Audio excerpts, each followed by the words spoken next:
How to log in WhatsApp business account. Hey everyone, welcome back.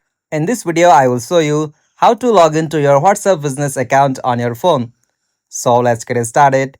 First, you have to open WhatsApp business app on your device.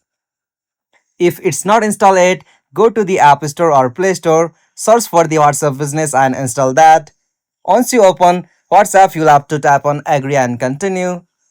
From your provide your business phone number that is linked to your WhatsApp business account. After you provide your business phone number, tap on next. Now just from your if you want to restore your backup, you can as usual restore it, or you can also directly tap on the option skip just at the top left. From here, tap on skip restore.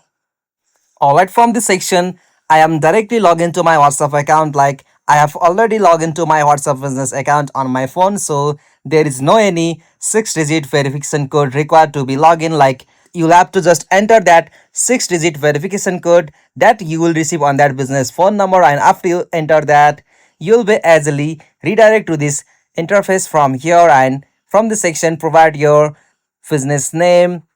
As usual, you can also add your profile picture, and after you do the settings from here, tap on next just at the top right. Alright, as you can see, this is the easiest and simplest method to sign into your WhatsApp business account. If you found this helpful, please don't forget to give a like and subscribe to our YouTube channel for more quick and short tutorial like this. Thanks for watching this. Have a nice day.